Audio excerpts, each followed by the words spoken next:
Thank you so much आप लोगों को कि इतनी देर किसी को बैठ के सुनना सबसे बड़ी बात ये होती है, क्योंकि जब वहाँ पे हम बैठ के किसी को सुनते हैं तो उतना पेशेंस रखना पड़ता है, ये मुझे लगता है।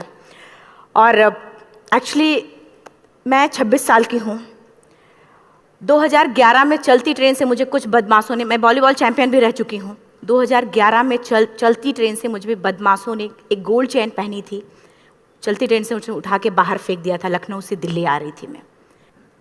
कंपार्टमेंट में बहुत सारे, जनरल कंपार्टमेंट था, बहुत सारे लोग थे, किसी ने मना नहीं किया। एक प्लेयर का जो स्पिरिट होता है वो अपने आप, जब कोई छीनने की कोशिश करता कुछ भी, वो देता नहीं है, तो मेरे में भी था। मैंने मना किया और उन्होंने मुझे चलती ट्रेन से, वो 4-5 थे, उन्होंने बाहर फेंका।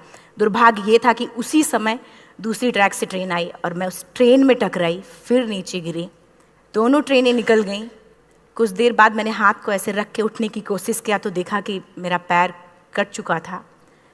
थाई को उठा के देखा, मेरा पैर ऐसे जीन्स में लटका हुआ था, ब्लड फोर्सफुली निकल रहा, दूसरे पैर की हड्डियाँ टूट टूट के बाहर निकल चुकी थी। पूरी रात मैं चिल्लाती रही ट्रैक पे, छोटे छोटे पत्थर होते ऐसे चिल्लाती रही कि कोई बचा ले, कोई नहीं आया बचाने। और जब पूरी रात चिल्लाते चिल्लाते इतना कि मुझे दिखाई भी देना बंद हो गया, जब ट्रेन आता था तो वाइब्रेट होता था। इतना ही नहीं, फ्री का इनविटेशन भी लोगों को मिल गया था, कुछ लोगों को। ट्रैक पे आपने ट्रेन की ट्रैक पे छोटे छोटे चूहे देखे होंगे, मेरे कटे हुए पैर पे आके मेरा पैर कुतर रहे थे।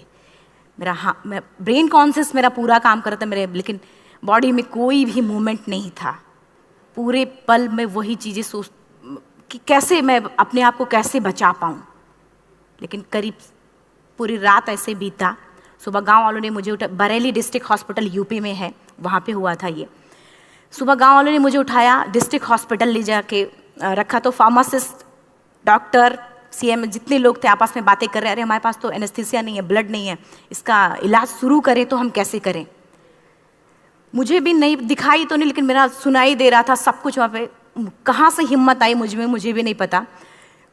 मैंने बोला वहाँ पे कि सर जब मेरा पूरा पैर कटा, तब मैंने इतनी देर रेलवे ट्रैक पे थी, मैं उस चीज़ को बर्दाश्त किया, तो अभी तो आप मेरे अच्छे के लिए मेरे पैर काटेंगे। शायद आपको यकीन नहीं होगा, या फिर कभी आप लोगों ने ये चीज़ नहीं देखी, कोई डॉक्टर या फार्मासिस्ट अपना ब्लड दे के किसी पेशेंट को बचाया।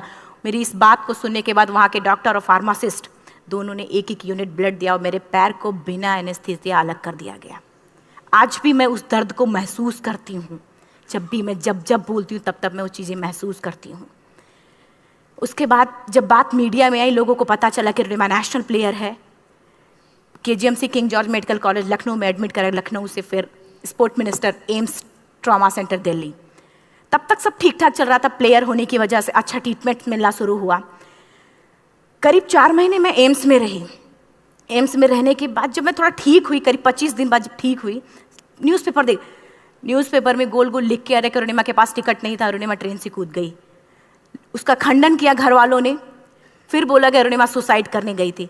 जिस लड़की का शरीर का एक अंग कट चुका, पूरी जिंदगी का पता नहीं कि व्हील चेयर है, बैसाखी या पता, यहाँ तक कि मेरे स्पाइन में 3 फ्रैक्चर था, मुझे ये भी नहीं पता था कि मैं बेड से उठ भी पाऊंगी कि नहीं। अंदाजा लगाया जा सकता, सिर्फ अंदाजा लगाया जा सकता है कि उसकी दिलो दिमाग पे क्या चल रहा होगा, उस परिवार की क्या स्थिति रही होगी, जब जिस परिवार की एक यंग एज लड़की का इस तरीके का सिचुएशन हुआ हो।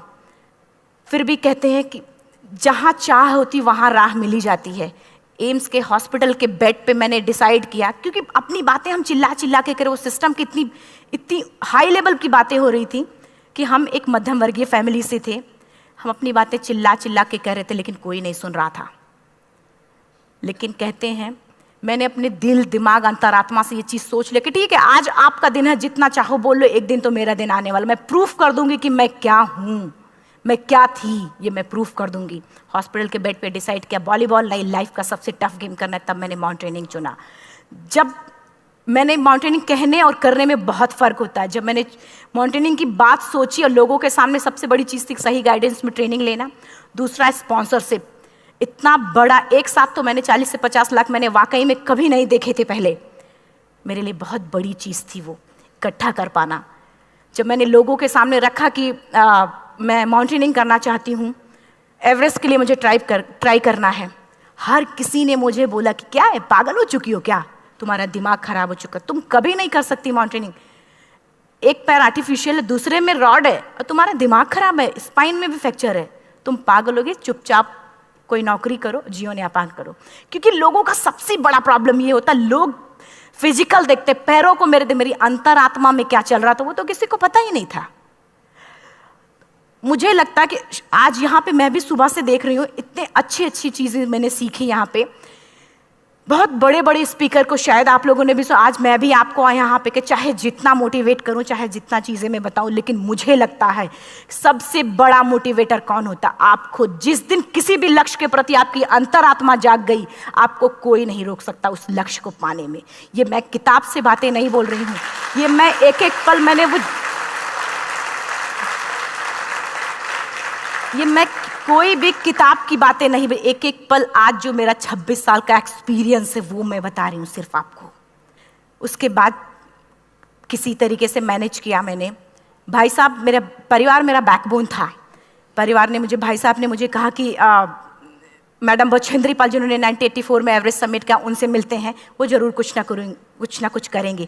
हॉस्पिटल से निकलने के बाद मेरे राइट लेग में स्टिचेस लगी थी। मैंने डायरेक्टली घर जाने की बजाय, जब लोग ये सोचते हैं कि मुझे अपना जीवन यापन कैसे करना है, जब लोग ये सोचते हैं कि मुझे अपनी ज़िंदगी के, मेरे दिमाग में सिर्फ 2 चीज़ें चल रही थी, मुझे इनका जवाब कैसे देना है और एवरेस्ट समिट कैसे करना है। फर्स्ट तुरंत गए बछेंद्री मैम के पास। जब मिले, मैम ने फर्स्ट टाइम जब मुझे देखा तो उन्होंने कहा, अरुणिमा, उनकी आंखों में आंसू आ गए। उन्होंने बोला, अरुणिमा, तूने ऐसी हालात में एवरेस्ट जैसे दुरूह पहाड़ के बारे में सोचा तो तूने अपने अंदर तो एवरेस्ट फतह कर लिया, अब तो सिर्फ लोगों के लिए। मेरे परिवार को छोड़ के बाहर की पहली ऐसी महिला थी जिन्होंने मुझ पे भरोसा किया था कि हाँ अरुणिमा तुम कर सकती हो। मेरे लिए वही बहुत बड़ी चीज़ थी। प्लानिंग भी कर ली, मैम भी मिल गई, सब हो गया। लेकिन जब उतरते हैं फील्ड में तब पता चलता कि हम क्या हैं। रोड हेड से मैं पहुंच गई। मैडम ने कहा कि ठीक है, तुम्हारे कहने, तुम्हारे सोचने से कुछ नहीं होगा अरुणिमा, प्रूफ करो कि कर सकती हो। मैंने कहा बस एक मौका चाहिए मुझे। वाकई में जब मैं माउंटेन में पहुंची, रोड हेड से बेस कैंप लोगों को 2 मिनट लगता था, मुझे 3-3 घंटे लगते थे, क्योंकि मेरे राइट लेग की हड्डियां भी नहीं जुड़ी थी। लेफ्ट मेरा आर्टिफिशियल लग चुका था, लेकिन स्टंप एकदम रेड, उसका मतलब घाव एकदम नए थे। मैं अगर पैर रखती थी तो मेरे पैर से जोर से अगर दबा देती थी तो पैर से मेरे ब्लड आने लगता था। सारे लोग नॉर्मल थे वहाँ पे। हर कोई ये बोलता कि एक पीक के लिए जाते थे तो हर कोई मुझे ये बोलता कि अरुणिमा तुम धीरे धीरे आओ। मेरे दिमाग में हर बार यही बात चलती थी कि क्या है, मैंने एवरेस्ट का प्लान किया, मैं इनके बराबर भी नहीं चल पा रही हूँ। खुद से संकल्प लिया कि कोई बात नहीं, एक दिन ऐसा आएगा कि मैं इनसे पहले जाऊँगी। और आपको शायद यकीन ना हो, आने वाले 8 महीने बाद पूरा का पूरा वेट उठा के बेस कैंप से साथ निकलते और टॉप पे पहले पहुंचते। ऐसे करके देखते थे कि अरे ये लोग तो पीछे। खुशी होती थी। उससे भी ज़्यादा मुझे खुशी तब होना शुरू हुआ जब वो सारे लोग आके मुझसे ये पूछते, मैडम खाते क्या हो, बता दो। पैर नहीं है फिर भी कैसे चलते हो। उसके बाद पूरा मुझे स्पॉन्सरशिप मिला। मैं जब एवरेस्ट के लिए गई, मेरे लिए सबसे बड़ा, एवरेस्ट की जर्नी में मेरे सबसे बड़ा चैलेंज यही था कि दूसरे को समझा पाना। मैं नहीं समझा पाती कि भाई मैं कर सकती हूँ। जब मैं एवरेस्ट के लिए गई, शेरपा को जब ये बात पता चला कि मेरा प्रोस्थेटिक लेग है, आर्टिफिशियल लेग है, दूसरे में रॉड, बोला नहीं ले जा सकता, इसकी वजह से तो मेरी भी जान जाएगी। मैडम ने, हमने सबने कन्विंस किया किसी तरीके से। मन वाकई में जो टीवी में हम और उसमें फोटोज में देखते हैं, ब्लू और ग्रीन आइस, हिला देने वाला होता। जितना सुंदर दिखता उतना ही हिला देने वाला होता। जब मैं, हमारे ग्रुप में 6 लोग थे, रॉकी एरिया तक मैं सबसे पहले थी, लेकिन जैसे ही मैं ग्रीन और ब्लू आइस में गई, मेरा आर्टिफिशियल लेग स्लिप कर जाता था। फ्रंट पॉइंटिंग से, जब मैं फ्रंट क्रैम्पोन से फ्रंट पॉइंटिंग मारती थी, लेफ्ट से पेन होता था तब भी करते, लेकिन आर्टिफिशियल जैसे फ्रंट पॉइंटिंग मूव हो जाता, मेरा पैर ही मूव हो जाता था। शेरपा मुझे बोला नहीं हो सकता अरुणिमा, जबरदस्ती मत करो। मैंने कहा कुछ नहीं, ये मेरा पैर है, मैं जानती हूँ कैसे चलेगा। फाइनली 1, 2 बार, 3 बार करने, 4 बार, 5 बार होल हो जाता था। आइस थोड़ा टूट के निकलता था तो मैं वहाँ पैर रख के जाती थी। कैंप 3 तक ठीक था, प्रॉपर एक्लिमेटाइज किया अपने आप। कैंप 3 तक जनरली गए। बात जब कैंप 3 के ऊपर की होती है, साउथ कोल समिट, अच्छे माउंटेनियर, अच्छे दिलेर के हौसले धरे के धरे तब रह जाते हैं जब अपनी आंखों के सामने किसी को मरता देखता है और दिमाग में बात, जब जिसको डिसीजन मेकिंग, और जब दिमाग में बातें जब ये आने लगती हैं कि अरे जिस चीज़ के लिए हम जा रहे हैं उसी चीज़ के लिए आदमी मर रहा है, इसी चीज़ के लोग लिए मर चुके हैं। रात में क्लाइंबिंग, ज़्यादा से ज़्यादा माउंटेनिंग रात में की जाती है क्योंकि वेदर शांत होता है। जब मैं रात में निकली साउथ कोल से, कैंप 4 से, मेरी हेडलाइट जिधर ही हेडलाइट जा रही थी उधर ही डेड बॉडीज़ मुझे नज़र आ रही थी। मेरे रोंगटे खड़े हो रहे थे, मुझे समझ में नहीं आ रहा था कि मैं करूं तो क्या करूं। इतना ही नहीं, मैं जिस रोप में थी उसी रोप में जब मैं आगे जा रही हूं और एक बांग्लादेशी, उनका हाथ हल्का हल्का ऐसे हिल रहा, मुंह से आवाज़ आ रही थी। मैं एक्सप्लेन नहीं कर सकती मुझे कितना डर लग रहा था। बार बार ये बार बार मन में आती, इसका ऑक्सीजन खत्म हुआ है, ये मर चुका है लास्ट सिचुएशन में, और हम कुछ नहीं कर पा रहे हैं, क्या करें। उसके बाद मैंने 10 से 15 मिनट सिर्फ मैं वहाँ खड़ी रही। मैंने सिर्फ इतना बोला कि अगर आप सभी में से सभी ने एवरेस्ट सबमिट कर लिया तब तो ठीक है, अगर नहीं सबमिट किया है मैं सबके लिए एवरेस्ट सबमिट करूँगी और जिंदा वापस जाऊँगी। क्योंकि जैसा हम सोचते हैं हमारी बॉडी उसी तरीके से जनरेट करना शुरू करती है। मैंने डेड बॉडी, क्योंकि जा ही नहीं सकते थे किनारे से, उसी रोप में वो एंकर है, डेड बॉडी को लांगी और लांग के जाना शुरू किया। हिलेरी स्टेप साउथ समिट के करीब जब मैं खुद पहुंची, मेरे शेरपा ने एक जोर से झटका मुझे दिया कि अरुणिमा वापस चलो, तुम्हारा ऑक्सीजन खत्म हो रहा है। हिलेरी स्टेप के बाद एवरेस्ट समिट है, थोड़ा चलने के बाद एवरेस्ट समिट है। अगर कोई आपसे ये बोले, आप अपने टारगेट के इतने करीब हो, अगर कोई आपसे ये बोले कि अरुणिमा वापस चलो, कैसा लगता है? मैंने भी यही बोला, सर क्या बोल रहे हो आप, मैं नहीं जाऊंगी वापस। बोला अरुणिमा जिंदगी रही, दोबारा ट्राई करना और एवरेस्ट समिट हो जाएगा दोबारा तुम्हारा। मैंने कहा नहीं, ये आप जिंदगी में गोल्ड चांस बार बार नहीं आते, लाइफ में कभी कभी आता है, ये आपके ऊपर आता, आप उसको पकड़ के रखते हो या फिर छोड़ देते हो। मैं अपना गोल्ड चांस कभी नहीं, क्योंकि मैं जानती थी मुझे स्पॉन्सरशिप बहुत मुश्किल से मिला, एक बार अगर मैं छोड़ देती दोबारा मुझे कभी नहीं मिलता। मैं बहुत अच्छी तरीके से जानती थी। मेरा फाइनली मुझे बछेंद्री मैम ने भी एक बार बात समझाई थी, मेरी माँ ने मुझे एक बात बताया था कि लाइफ में कभी कभी सिचुएशन ऐसी आती है जब सिर्फ आप अकेले होते हो, डिसीजन सिर्फ आपको लेना होता है। जहां पे भी होना, खड़े होकर हल्का सा पीछे मुड़कर देखना और ये सोचना कि आप एक एक कदम चल के यहां तक पहुंचे हो, सिर्फ अपना एक कदम आगे बढ़ाना, तुम देखना कुछ देर बाद तुम टॉप पे होगी। मेरे दिमाग में उनकी बातें वीडियो की तरह चल रही थी और सिर्फ एवरेस्ट का टॉप चल रहा था। मैंने शेरपा को पहले कन्विंस करने की कोशिश की कि भाई चल, कुछ नहीं होगा भाई चल। फाइनली जब वो नहीं माना, मैंने एक कदम आगे बढ़ाया, डिसीजन लिया कि नहीं, जाना ही जाना है। आगे बढ़े, करीब 1 से 1.5 घंटे बाद मैं टॉप पे थी।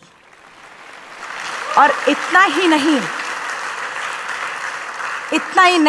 आज भी मैं जितनी बार बोलती हूँ उतनी बार मैं महसूस करती हूँ, मेरे रोंगटे खड़े हो जाते हैं, मेरा दोनों हाथ ऊपर करके जोर जोर चिल्लाने का मन कर रहा, कितनी जोर से चिल्लाऊं कि सबको बता दूं कि आज मैं टॉप ऑफ द वर्ल्ड पे हूं।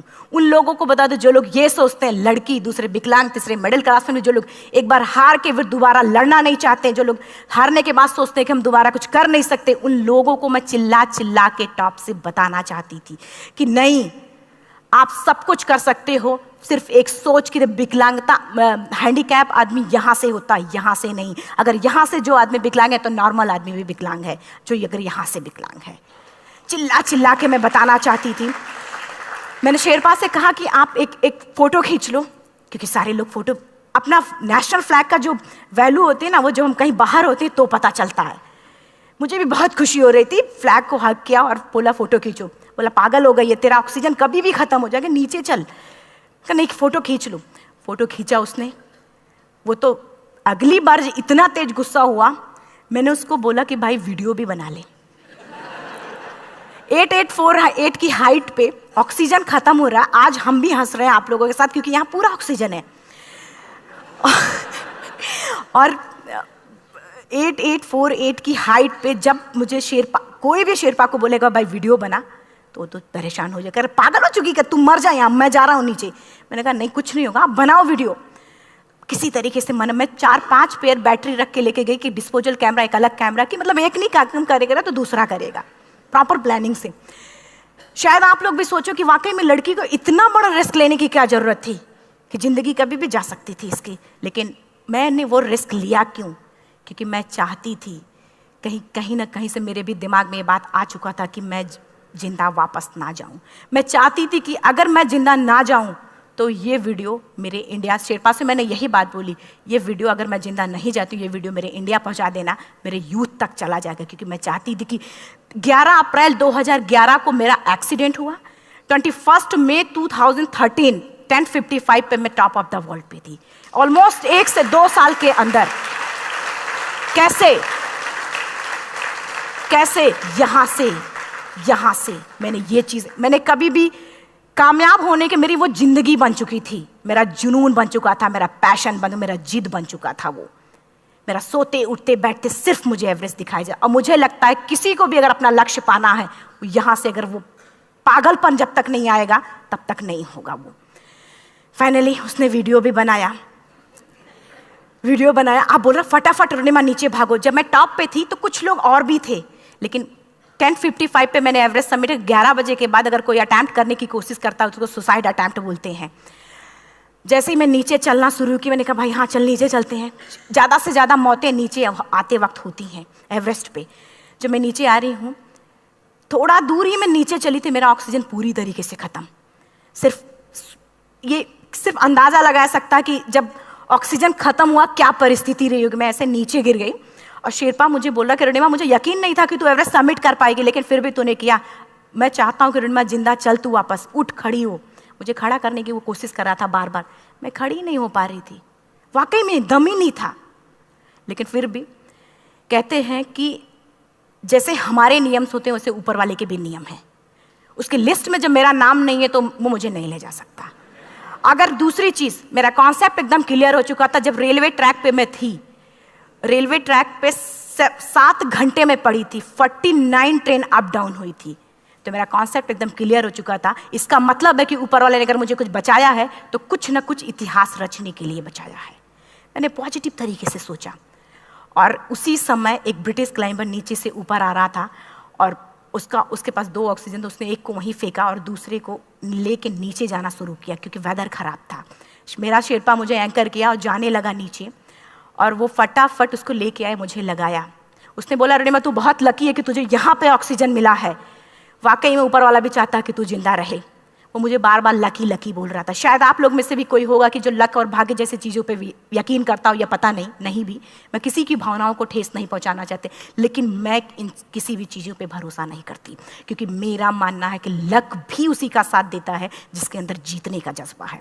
अगर आपके अंदर जीतने का जज्बा नहीं है, चारों तरफ सिर्फ बहाने होते हैं, सिर्फ बहाने, इतना सारा एक्सक्यूज होता है। शायद मैं भी अगर वापस आ गई होती तो मैं बोल देती मेरा ऑक्सीजन खत्म है, कोई मुझसे पूछने ना बचेंद्री मन, ना मेरा परिवार, कोई भी मुझसे पूछने नहीं आता। लेकिन क्या कभी मैं अपने आप को समझा पाती? कभी नहीं।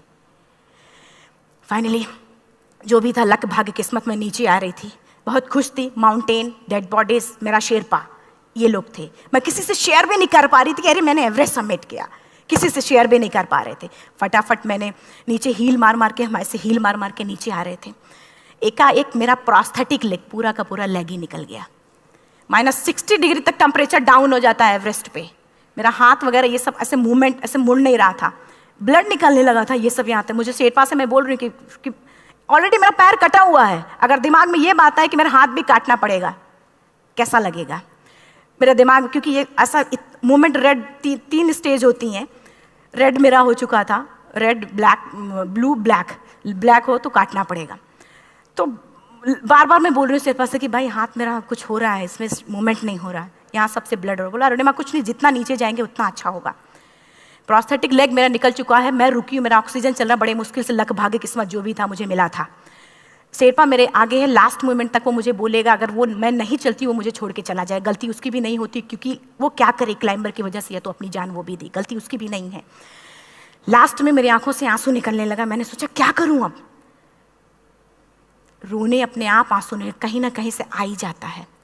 दूसरे पल मुझे समझ में आ गया कि रोने धोने से कुछ नहीं होगा। मैंने आंसू को पोंछा और रोप, जो मेरी रोप थी, रोप को पकड़ा, दूसरे हाथ से आर्टिफिशियल लेग को, पैर को घसीट के चलना शुरू हो गया, क्योंकि मेरे पास यही था।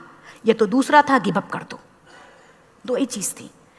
पैर को घसीट चलना शुरू हुआ। कुछ दूर नीचे चलने के आने के बाद रॉक था, उसमें घुसे, पैर को खोला, सही किया, फिर नीचे चलना।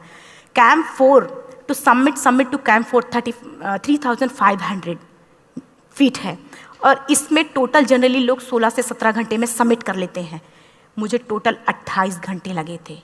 हर माउंटेनियर, चाहे बाहर का या फिर इंडिया का, हर किसी ने ये मान लिया था कि अरुणिमा जिंदा वापस नहीं आएंगी। हर किसी ने ये चीज़ मान लिया था। लेकिन मुझे लगता, जब मैं वापस साउथ कोल पहुंची, जब मैं टेंट का जिप खोला, मैंने हर किसी ने कहा कि अरे तू यहाँ है, हम तो सब सोच लिए थे तू चली गई। हर किसी ने ये बोला था। फिर सब खुशी मना रहे थे हम सब। देखिए, ये सब बताने का मेरा सिर्फ एक मकसद था कि सब कुछ हम में है, हम जैसा चाहें वैसा कर सकते हैं। ऑलरेडी टाइम हो चुका है। मैं एक चार लाइन की पंक्ति सिर्फ बोलूँगी। मैं एक्चुअली, मेरा एम है कि मैं वर्ल्ड के जो कॉन्टिनेंट हैं, कॉन्टिनेंट के हाईएस्ट पीक समिट करूं। एशिया का एवरेस्ट हो चुका है, अफ्रीका किलिमंजारो हो चुका है, यूरोप का एल्ब्रूस हो चुका है। 23 नवंबर को मैं जा रही हूँ ऑस्ट्रेलिया हाईएस्ट पीक के लिए। बस आप लोगों की गुड विशेस चाहिए। और 4 लाइन, अभी तो इस बाज की असली उड़ान बाकी है, अभी तो इस बाज की असली उड़ान बाकी है, अभी तो इस परिंदे का इम्तहान बाकी है, अभी अभी मैंने लांघा है समुद्रों को, अभी तो पूरा आसमान बाकी है। Thank you so much, thank you.